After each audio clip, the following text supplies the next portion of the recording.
요한복음 20장 19절에서 29절까지 말씀으로 부활하신 예수님의 뜻을 좀 새기고자 합니다.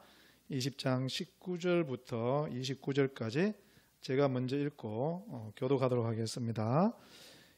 이날 곧 안식 후 첫날 저녁 때에 제자들이 유대인들을 두려워하여 모인 곳에 문들을 닫았더니 예수께서 오사 가운데 서서 이르시되 너희에게 평강이 있을지어다. 이 말씀을 하시고 손과 옆구리를 보이시니 제자들이 주를 보고 기뻐하더라. 예수께서 또 이르시되 너희에게 평강이 있을지어다. 아버지께서 나를 보내신 것 같이 나도 너희를 보내노라. 이 말씀을 하시고 그들을 향하사 숨을 내쉬며 이르시되 성령을 받으라. 너희가 누구의 죄든지 사하면 사하여질 것이요 누구의 죄든지 그대로 두면 그대로 있으리라 하시니라. 12 제자 중에 하나로서 디두모라 불리는 도마는 예수께서 오셨을 때에 함께 있지 아니한지라. 다른 제자들이 그에게 이르되 우리가 주를 보았노라 하니 도마가 이르되 내가 그의 손의 못 자국을 보며 내 손가락을 그 못 자국에 넣으며 내 손을 그 옆구리에 넣어보지 않고는 믿지 아니하겠노라 하니라. 여드레를 지나서 제자들이 다시 집 안에 있을 때에 도마도 함께 있고 문들이 닫혔는데 예수께서 오사 가운데 서서 이르시되 너희에게 평강이 있을지어다 하시고 도마에게 이르시되 내 손가락을 이리 내밀어 내 손을 보고 내 손을 내밀어 내 옆구리에 넣어보라. 그리하여 믿음 없는 자가 되지 말고 믿는 자가 되라. 도마가 대답하여 이르되 나의 주님이시요 나의 하나님이시니이다. 같이 하겠습니다.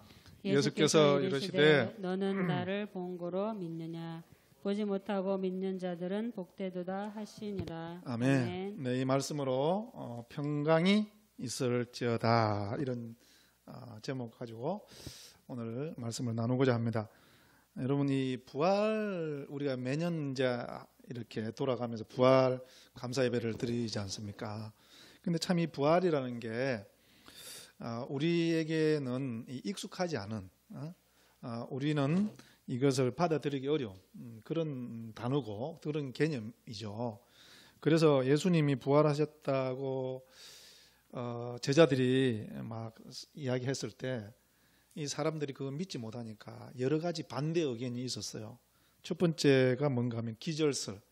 예수님이 부활한 게 아니라 아마 십자가에 매달렸다가 이 기절을 한 걸 무덤에 갖다 놨고 그게 이제 깨어서 살아난 거다.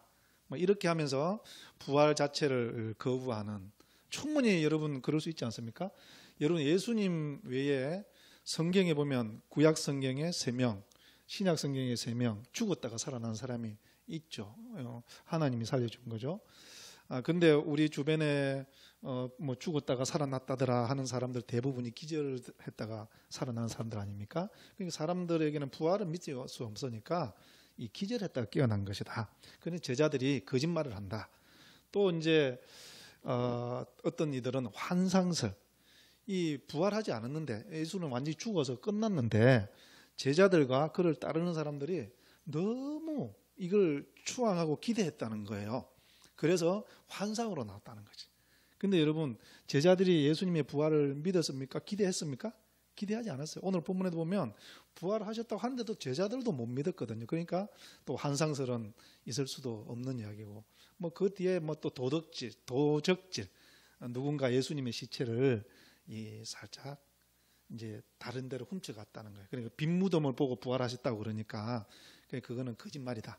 제자들이 부활한 것처럼 꾸미려고 예수님의 시체를 다른 데다가 숨기고 그 빈 무덤을 만들었다. 이렇게 각가지 뭐 기절설이다, 환상설이다, 도적설이다, 뭐 또 여러 가지 있습니다.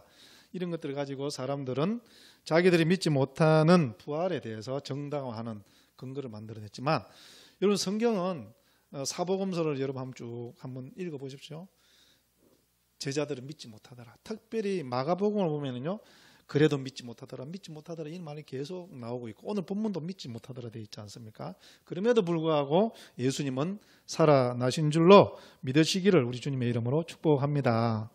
부활이 우리에게는 익숙하지 않지만요. 근데 사실은요, 부활이 없다고 하면서도 사람들은 대부분 부활을 믿습니다. 불교는 어떨까요, 여러분? 불교는 사람이 죽으면 끝입니까?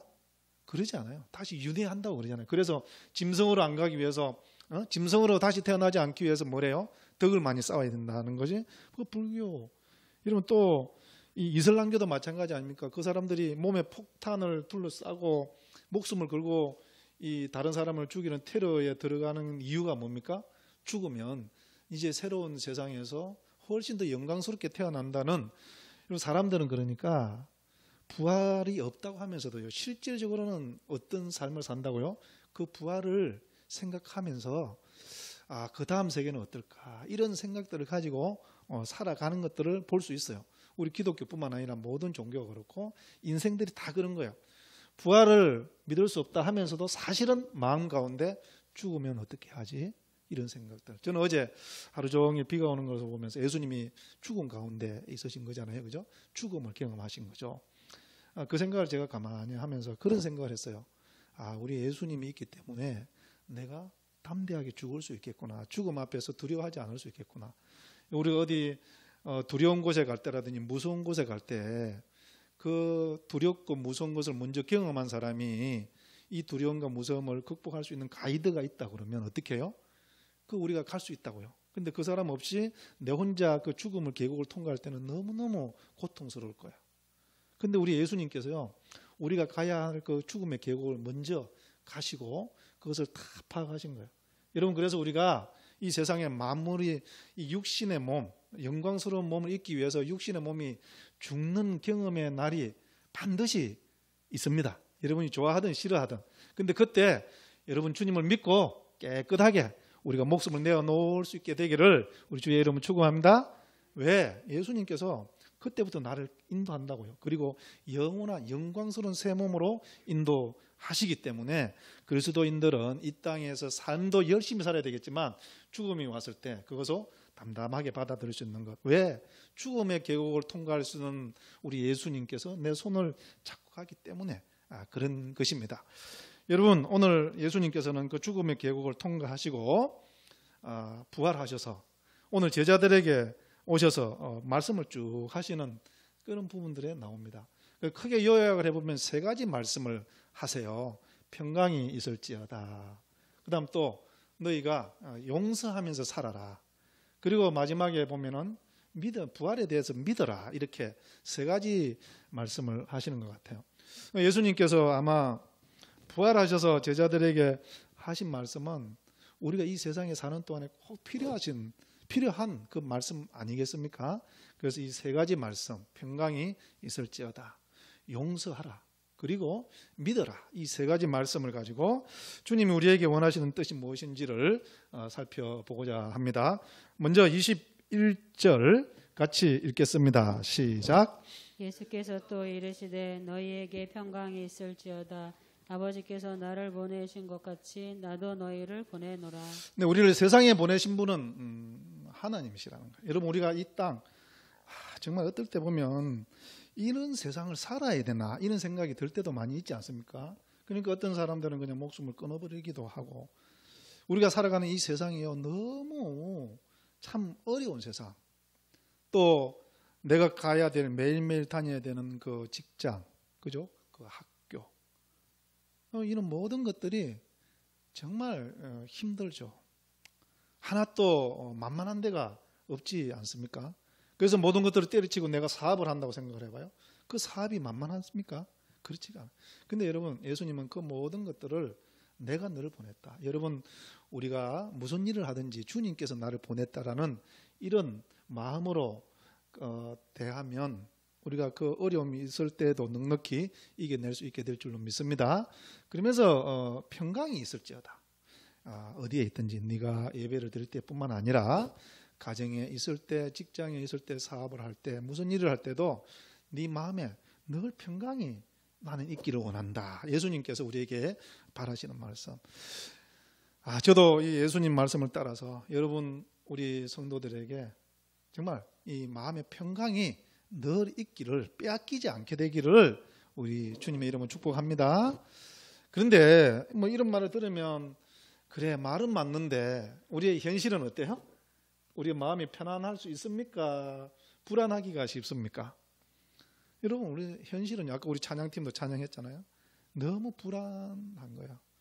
어떻게 우리가 이런 세상을 살면서 평안할 수 있겠습니까? 예수님께서는 우리에게 말씀하십니다. 그럼에도 불구하고 평안을 지켜야 된다. 그러면 우리가 어떻게 하면 이 평안을 늘 누릴 수 있을까? 이게 중요한 거죠. 그러니까 그냥 평강이 있어라. 예수님께서 평강이 있을지어다. 내 마음 가운데 내가 평강하라, 평강하라. 여러분 그런다고 평강해지는 게 아니에요. 근데 성경에 보면 이 평강을 누리는 비결이 많이 나오지만 한 두 가지 정도만 우리 한번 살펴볼까요? 사도행전 27장 25절에 같이 읽습니다. 시작. 그러므로 여러분이여 안심하라. 나는 내게 말씀하신 그대로 되리라고 하나님을 믿노라.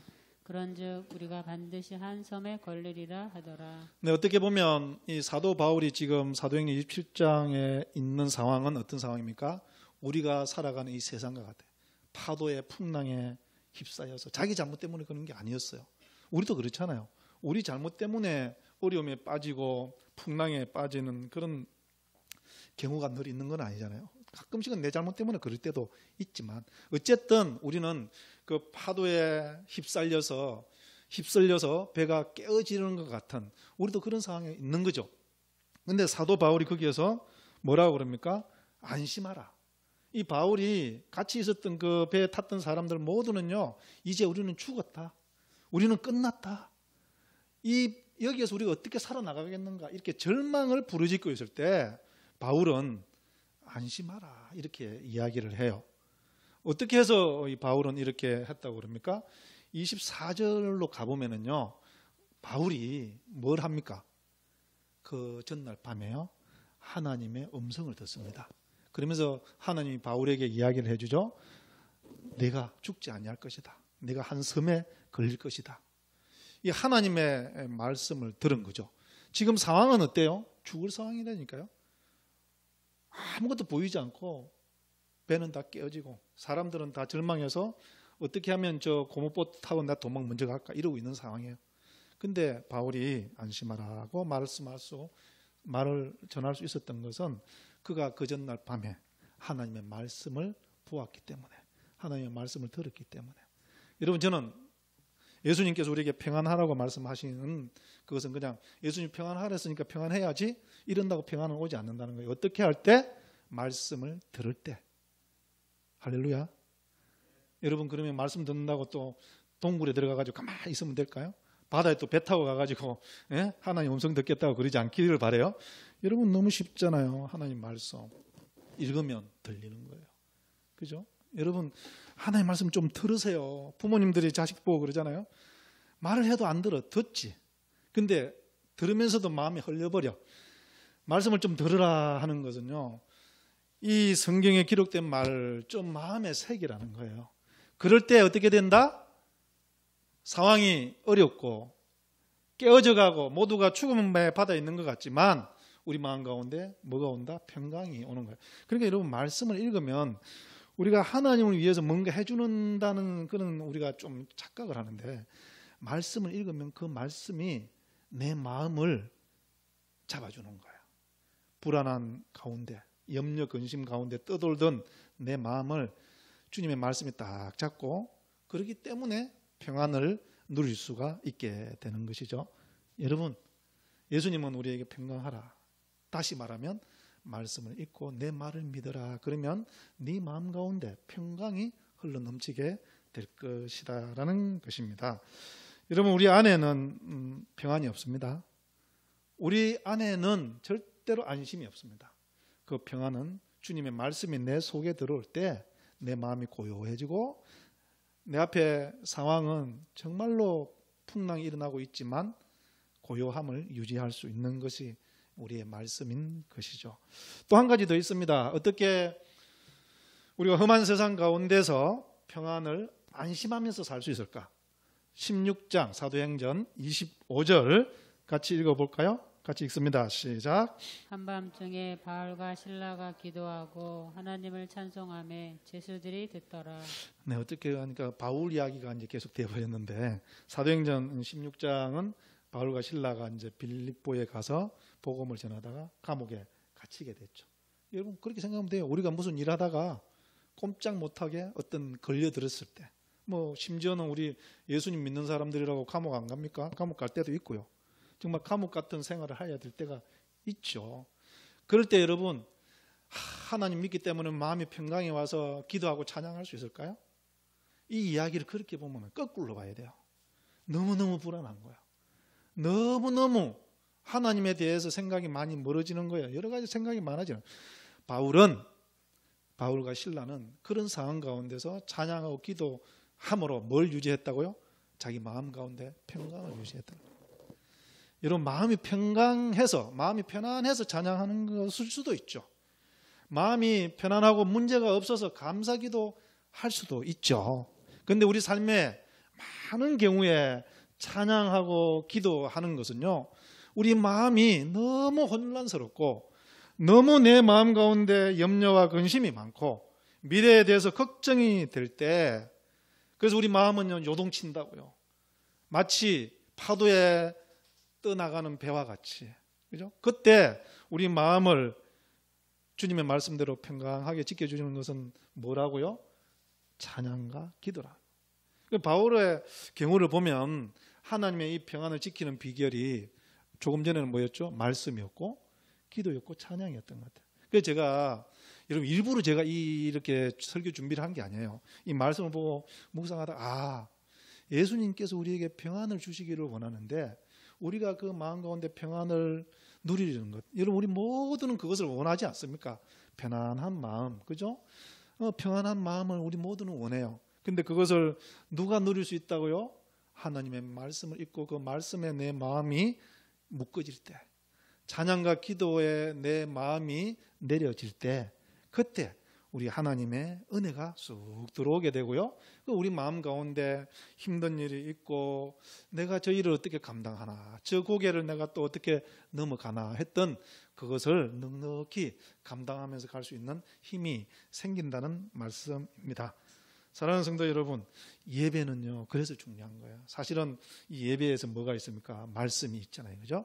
그리고 우리의 찬양이 있고 또 우리의 기도가 있지 않습니까? 그래서 이 코로나19 때문에 우리가 이렇게 모여서 예배드리기가 쉽지는 않죠. 그렇지만 여러분, 그러니까 우리가 또 애써서 이렇게 유튜브로도 이 방송을 하고 있지 않습니까? 그 시간에요, 내가 일주일 동안 흔들렸던 내 마음을 바로잡는 시간이다. 그 시간이 없으면 내가 일주일 동안 죽는다. 이런 마음으로 예배를 드릴 때 정말 주님의 은혜가 밀려오게 될 것입니다. 그러면요 또 한 주간을 힘든 그 세상살이를 또 감당할 수가 있는 것이죠.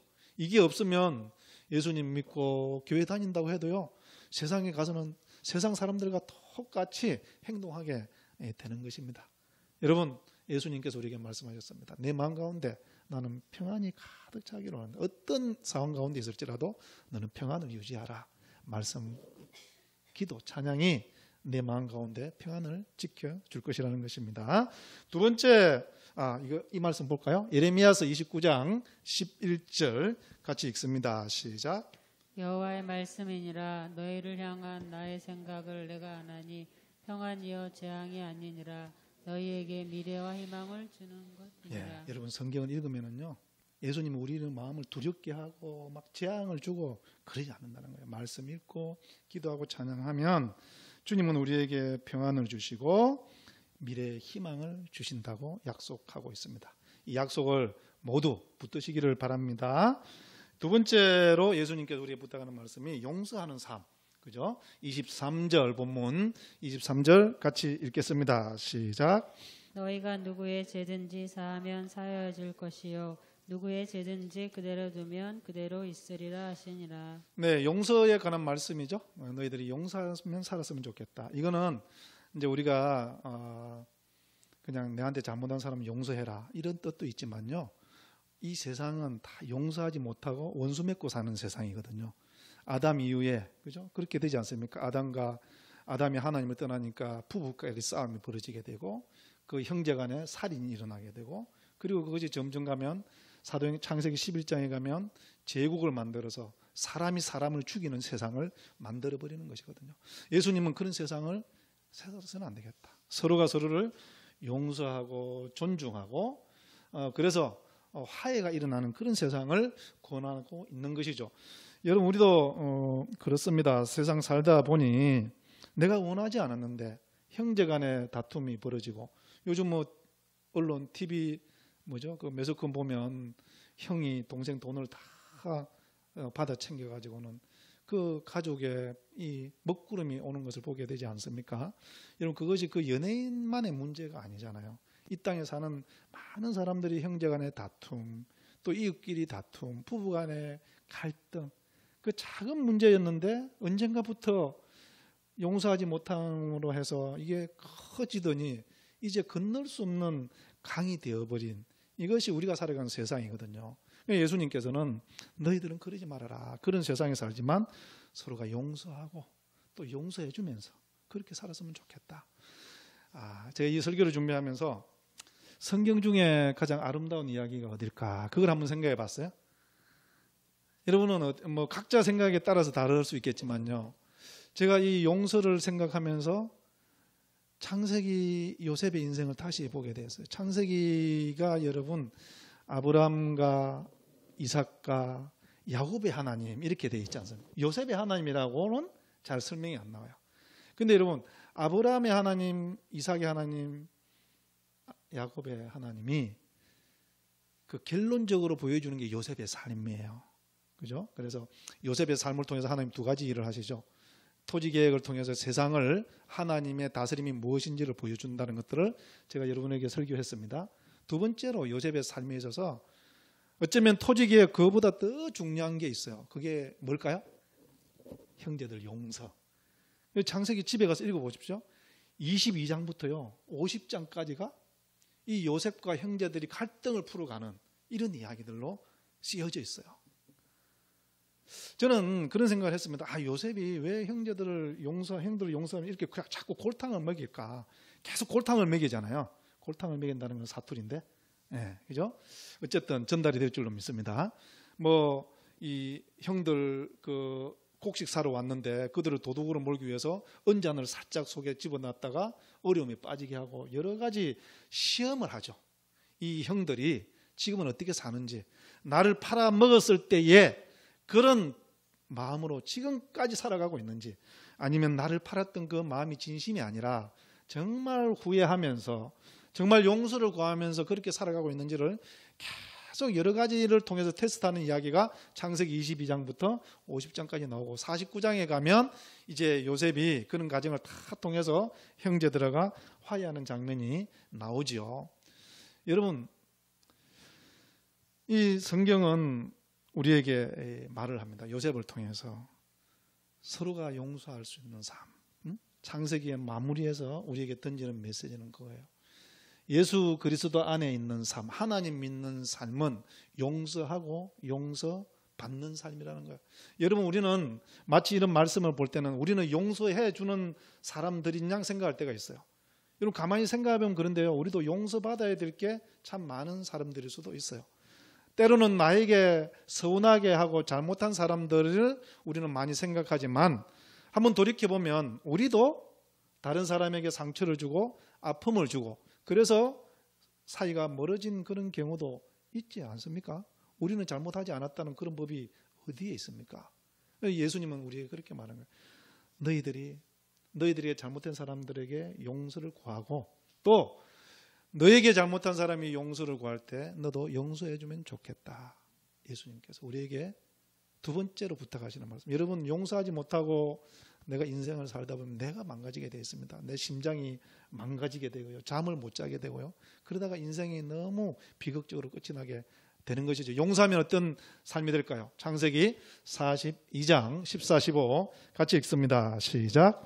자기 아우 베냐민의 목을 안고 오니 베냐민도 요셉의 목을 안고 오니라. 요셉이 또 형들과 입맞추며 안고 오니 형들이 그제서야 작가 말하니라. 네, 드라마 작가가 있다면 아마 이 요셉과 형제들의 이 화해하는 장면, 이걸 드라마로 한번, 요셉의 인생을 드라마로 한번 쭉 만들어 보면 멋진 영화나 드라마가 나올 것 같아요. 그 마지막에요, 뭐라고요? 이런 화해의 장면, 그죠? 아우에 서로 껴안고, 또 자기를 그렇게 죽이려고 했던 그 형들을 용서하고, 그 형들은 그 동생에게 잘못했다고 무릎을 꿇고 용서를 구하고, 그리고 서로 일어나서 뜨겁게 부둥켜 안고 화해하는 이 이야기. 여러분, 우리의 삶이 이렇게 되기를 우리 주의 이름으로 축원합니다. 생각해보면 우리도 사실은 이렇게 용서하지 못하고 또 용서받지 못하면서 그렇게 하루하루를 살아가고 있는 경우도 있지 않습니까? 그래서 이번 부활주의를 통해서 여러분 혹시 이 시간에 기억나게 하시는 그런 사람이 있으면, 여러분이 상처를 주었을 수도 있고 여러분에게 상처를 준 사람일 수도 있습니다. 그래서 올해는 하나님 이 용서와 화해가 일어나게 해달라고 그렇게 생각했으면 좋겠습니다. 여러분, 우리가 한 가지 더 이 용서와 관련해서 생각해야 될 것은요, 무조건적인 용서라고 우리가 생각하기 쉬워요. 무조건 용서해 줘라, 무조건 용서. 근데 성경을 가만히 보면 꼭 그렇지는 않은 것 같습니다. 출애굽기 22장 4절 5절 같이 읽어볼까요? 같이 읽습니다. 시작. 도둑질한 것이 살아 그의 손에 있으면 소나 낙이나 양을 막론하고 갑절을 배상할지니라. 사람이 밭에서나 포도원에서 짐승을 먹이다가 자기의 짐승을 놓아 남의 밭에서 먹게 하면 자기 밭에 가장 좋은 것과 자기 포도원에 가장 좋은 것으로 다툼이 배상할지니라. 있는 경우에 화해를 일으키는 방법을, 이게 제가 하나만 했는데요, 구약 성경에 보면 다툼이 벌어졌을 때 누구에게 손해를 줬거나 아픔을 줬을 때 어떻게 해야 될지를 굉장히 많이 기록되고, 그 중에 하나가 이거예요. 뭐예요? 만약에 손해를 끼쳤으면 갑절을 배상. 그래서 왜 삭개오가 내가 남에게 손해 끼친 게 있으면 몇 배로 갚겠다? 4배로 갚겠다 그러죠. 원래는 2배 갚아도 되는데 삭개오가 그만큼 마음을 연 거거든요. 2배로 갚아야 돼요, 손해를. 여러분, 혹시 예수 그리스도 안에서 그냥 마음으로 용서하면 되지, 그러면 안 됩니다. 혹시 여러분들이 남에게 상처를 주고 아픔을 줬는데 재산적인 손해가 있다면 2배로 갚고, 그리고 그에게 정중하게 가서 내가 잘못했다고 이렇게 용서를 구할 때 참된 용서는 우리에게 주어질 줄로 믿습니다. 거꾸로도 마찬가지로 여러분에게 잘못한 사람이 그냥 와가지고 잘못했어요, 용서해 주세요. 여러분 마음이 어떻겠어요? 그렇죠? 그거 아닌 거거든요. 예수님께서 십자가에 우리를 위해서 무조건적으로 죽어주셨습니다. 근데 성경, 신약 성경도 마찬가지예요. 우리에게 요구하는 것이 뭐가 있죠? 회개. 새로운 삶으로 오라는 거예요. 그래서 누가복음에 보면 세례 요한은 뭐라고 얘기했습니까? 예수 그리스도를 무조건 믿고 따르면 새로운 삶이 온다고 말하지 않아요. 너희들이 예수를 믿고 돌아서서 군인들은 남을 넉탈하지 말고, 관료들은 다른 사람들의 세금을 더 받지 말고 다시 깨끗한 삶으로 돌아와야 된다, 이렇게 이야기를 하고 있거든요. 여러분, 이것은 우리에게 잘못한 사람에게도 적용되는 것이고 우리에게도 적용되는 거예요. 예수님께서는 우리에게 너희가 서로 용서하고 용서받는 삶을 살았으면 좋겠다. 근데 그냥 입술로 용서해달라고 하지 말아라. 그 용서가 정말 이루어지기 위해서는 잘못된 것, 그 사람이 아픈 것 정말 마음을 진심을 담아서 요청하고, 또 잘못된 그 사람 그것 때문에 아픔 당한 거, 재산적인 손해가 있으면 갑절로 갚아줘라. 가장 좋은 거 줘라. 가장 좋은 거. 그럴 때 진정한 용서는 일어난다는 거예요. 여러분, 저는 우리 그리스도인 삶 가운데 다른 사람은 몰라도 우리 예수 믿는 우리 참다운 교회 안에서는 이런 용서의 삶이 이루어지기를 주님 이름으로 축복합니다. 교회 안에서 이런 삶이 되면은요, 세상이 따라오게 되는 것 아니겠습니까? 세상은 절대 이러지 못해요. 그냥 세상은 그냥 잘못했어요, 뭐 그러면서 또 왜 용서 안 해주니, 뭐 이런, 이게 문제가 되는 것이거든요. 그래서 우리 성경적인 원칙을 제가 한번 말씀드렸고요. 어쨌든 예수님은 우리가 맺혀서 살지 않기를 바라요. 그래서 용서하고 용서해 줄 수 있는, 용서받을 수 있는 그런 삶이 될 때 우리 삶이 정말 행복할 수 있다는 것을 말하고 있습니다. 이것은 이 세상을 살 때 우리에게 늘 다툼이 있다는 것이 전제가 되는 것이죠. 세 번째 예수님께서 말씀하신 것은 믿는 자가 되라는 것입니다. 27절 같이 읽어봅시다. 시작. 도마에게 이르시되 내 손가락을 이리 내밀어 내 손을 보고 내 손을 내밀어 내 옆구리에 넣어보라. 그리하면 믿음 없는 자가 되지 말고 믿는 자가 되라. 믿는 자가 되라. 뭘 믿어요? 부활을 믿어라. 예수님이 부활을 믿는 사람도 있겠고 믿지 못하는 사람도 있을 것인데 너희들은 내가 부활했다는 것을 믿었으면 좋겠다.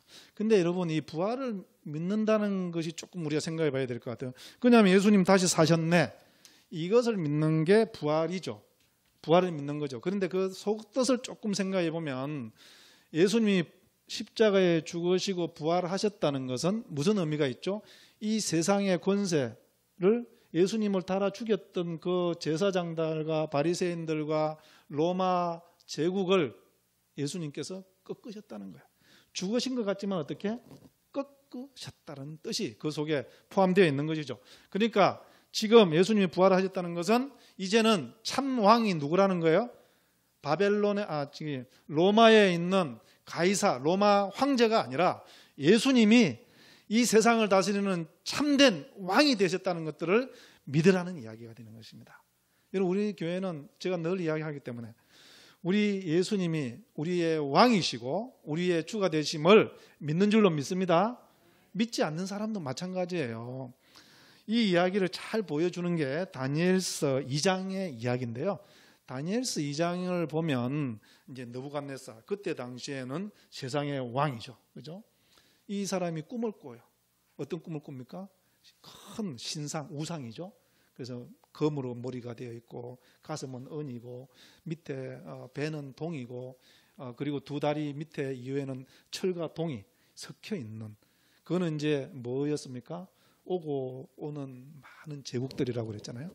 그래서 이 느부갓네살은 이 금머리인 거예요. 그러니까 그 지금까지 왔던 제국 중에서는 최고의 제국 이렇게 생각을 했던 거죠.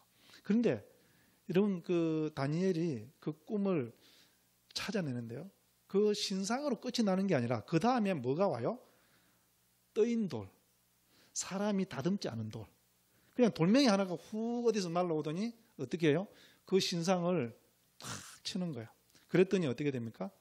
그 신상이 다 사라져버리고 그리고는 온 세상에 가득한 게 그 신상들의 조각이 아니고요. 그 돌멩이 온 세상이 가득하게 되었더라. 이게 다니엘서 2장의 꿈의 완결판이에요. 우리는 이제 뒷부분을 생각을 안 하죠. 그 꿈의 핵심은 뒷부분이에요. 그러면서 다니엘이 뭐라고 그런가 하면요. 이것들은 이 세상의 왕들입니다. 그런데 하나님께서 영원한 한 왕을 보내서 무너지지 않는 나라를 세울 것입니다. 그러니까 그 돌멩이가 예수님인 거죠. 여러분 바벨론 제국, 로마 제국 이것들이 눈에 보이게 세상을 지배하는 왕들이었죠. 그런데 성경 다니엘서 2장은 우리에게 뭔 말한다고요? 예수님께서 오셔서 그 모든 세상의 제왕들을 다 꺾으시고 온 땅에 열방의 왕이 되셨다는 것들을 이 다니엘서 2장은 보여주고 있고요. 예수님이 십자가에 죽으셔서 부활하셨다는 것이 이 다니엘서 2장의 말씀이 이제 이루어졌다는 것들을 우리에게 이야기하는 것이죠. 그러니까 예수님께서 부활하신 것을 믿으라는 것은 논리적으로 보면 무슨 뜻이 돼요? 예수님이 이제 이 세상에 만왕의 왕이요 만주의 주가 되셨다는 것을 믿으시기를 우리 주의 이름으로 축원합니다. 이게 예수님이 말씀하신 내가 이제 세상의 왕이 되었고 너의 참된 주인이다. 여러분 예수님께서 뭐 부활하셔서 그냥 오셔서 막걸리 드시면서 노시려고 부활한 게 아니고요. 이 모든 땅을 다스리시고 우리의 삶을 보살피시고 인도하시기 위해서 부활하셨다는 것이 오늘 예수님의 말씀인 것입니다. 그러니까 우리가 예수님이 부활하셔서 우리의 주가 되셨다는 것, 이 만왕의 왕이 되셨다는 것들을 믿는 사람의 삶은 어떨까요? 불안할까요? 담대할까요? 담대하지 않죠. 미안합니다. 불안하지 않죠. 담대하게 되는 것입니다. 그래서 성경에는 보면 이 계시록에 보면 두 여인이 있죠. 음녀가 있고 신부가 있어요. 그 음녀는 여러분 우리가 공부했던 것처럼 굉장히 화려합니다. 뭐 자주색 옷을 입고 그죠? 뭐 멜류관을 쓰고 그 누구도 가질 수 없는 그 화려함으로 보석으로 가득 장식을 해요. 왜 그럴까요? 왜 그럴까요? 그런데 신부는 어때요? 예수님의 신부는 보석이 없어요. 그냥 깔끔한 옷을 입었다고 그랬어요. 아니 왜 그럴까요? 그것이 보여주는 게 그거예요. 예수님이 왕임을 고백하지 않고 살아가는 사람은요, 이 세상에서 사람들을 의식하면서 살아야 돼요. 그래서 어떻게 명품으로 나를 장식해야 돼요. 저 사람보다 내가 좀 나은 것 같아. 그래서 얼굴을 좀 갈아야 돼. 그래야 저 사람보다 내가 좀 더 예쁜 것 같아요. 왜 그래요? 하나님을 의식하는 것보다는 사람을 자꾸 의식하기 때문에 계속 경쟁해야 되고 내가 저 사람보다 나아야 되겠고 사람을 의식하고 살다 보니 끊임없는 이 자기를 화려하게 만들어가야 되는, 이게 이제 음녀라는 단어로, 여러분 세상 사람들이 음녀라는 뜻이 아니고요, 음녀들이 신랑이 없기 때문에 사람들을 마음을 사야 되잖아요. 그러다 보니까 화장을 짙게 해야 되고 가짜라도 막 여기다 금가락지를 멋지게 끼워야 되고 머리에 멜류관을 끼워서 지나가는 남자를 한심을 사야 되니까, 그죠? 그게 대표. 근데 우리는 신랑이 있단 말이에요. 멋진 최고의 신랑이 있는데 그럴 이유가 뭐가 있어요? 다른 남자 눈을 내가 홀릴 필요가 없는 것이죠. 예수님의 마음에만 들면 돼요. 예수님만 바라보면 돼요. 그러니까 깔끔하면 되는 거예요. 예수님께서 오셨을 때 내 마음을 받아주실 대로 순결하면 되는 거죠. 여러분, 우리 주님은 마치 우리의 신랑과 우리의 남편과 우리의 아내들이 우리 모두에게 원하는 것은 화려한 삶을 원하지 않잖아요. 순결을 원한다고요.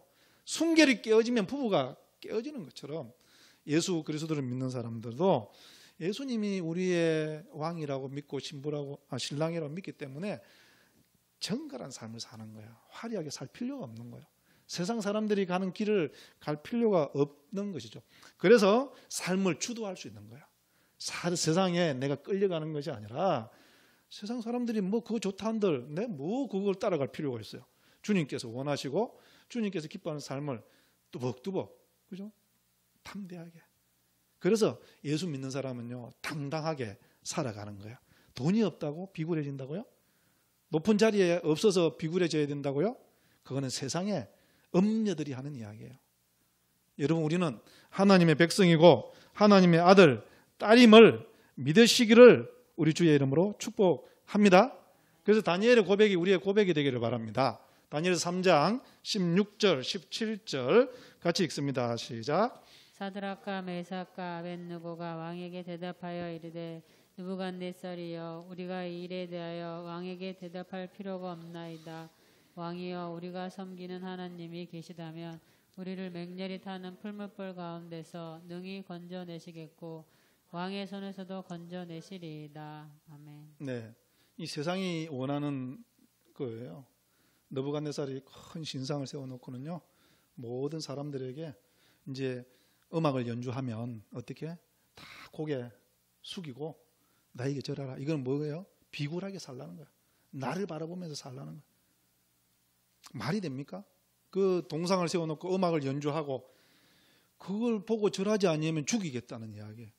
그랬더니 다니엘과 그 친구들이 뭐라고 그래요? 우리는 그리 못합니다. 우리는 그리 못합니다. 우리에게 왕은 하나님밖에 없습니다. 하나님이 당신이 우리를 그래서 죽이려고 할지라도 하나님 우리를 지켜주실 것이고, 제가 18절은 여기 못 적었는데요, 18절에 보면 뭐예요? 그리 아니할지라도 당신이 나를 죽인다고 해도 나는 당신 우상에 나는 고개 숙일 수 없습니다. 여러분, 얼마나 멋진 고백입니까? 여러분, 저와 여러분의 부활의 신앙이 이와 같은 고백이 되기를 우리 주의 이름으로 축원합니다. 그래서요, 우리는 이런 당당함이 있고, 그래서 세상을 느부갓네살이나 그 음녀와 다른 시각에서 보는 거죠. 이제 그런 시각을 잘 보여주는 게 또 바울인데요. 사도행전 20장 9절 10절입니다. 같이 한번 보겠습니다. 시작. 유두고라 하는 청년이 창에 걸터 앉아 있다가 깊이 졸더니 바울이 강론하기를 더 오래 하매 졸음을 이기지 못하여 3층에서 떨어지거늘 일으켜 보니 죽었는지라. 바울이 내려가서 그 위에 엎드려 그 몸을 안고 말하되 떠들지 말라 생명이 그에게 있다 하고. 네, 제가 여러분 한번 말씀을 드린 적이 있죠.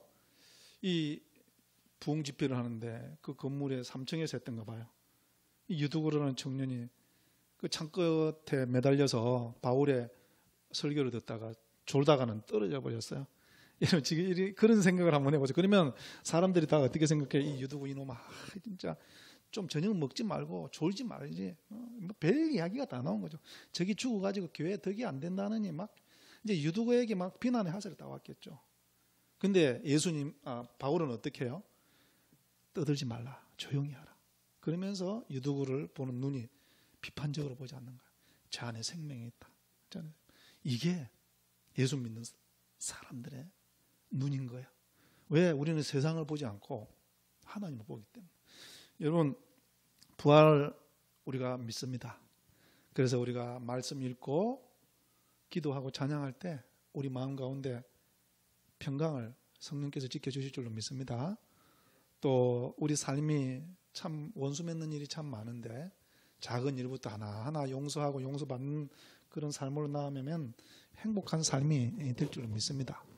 또 마지막으로요, 우리가 주님이 내가 이 세상에 살고 다니엘처럼 험한 인생을 지금 살아가고 있지만 내 왕은 주님이시야, 나의 신부는 예수님이시야, 이럴 때 우리는 당당하게 살아갈 수 있어요. 그렇게 될 때 우리는 세상을 바울처럼 우리 앞에서 아무 희망 없이 세상이 버리고 세상 사람들이 저 사람은 실패한 인생이야, 저는 이제 인생 끝났어, 죽었다고 말하는 그 사람을 우리는 어떻게 볼 수 있다고요? 아니야, 저 안에 희망이 있고 생명이 있다고 말할 수 있는 것이죠. 여러분, 저와 여러분의 이 부활신앙의 이 결론이 우리의 생각과 눈이 바울처럼 예수님처럼 바뀌는 그런 축복이 있기를 바랍니다. 여러분 죽지 않았습니다. 우리의 자녀들은 죽지 않았고요, 이 민족도 죽지 않았고, 하나님께서 우리 안에 꿈을 주시고 희망을 주시고 새 소망을 노래하게 할 줄로 믿습니다. 기도하시겠습니다. 하나님 아버지, 주님께서 우리에게 평강을 주시고 화해를 주시고 믿음을 주신 것 감사합니다. 주님, 우리가 이 세상 살면서 이 소중한 것들을 빼앗기기가 너무 쉬운데 오늘 부활하신 주님께서 내 삶 가운데 평강이 있을지어다 용서하라, 내가 내 삶의 주인이심을 믿고 담대할지어다 라는 이 말씀을 기억하고 우리도 생명을 전하는 입술이 되게 하여 주시옵소서. 예수님 이름으로 기도드렸습니다. 아멘. 우리 함께 일어나셔서 봉헌 찬양하실 때 봉헌 드리겠습니다.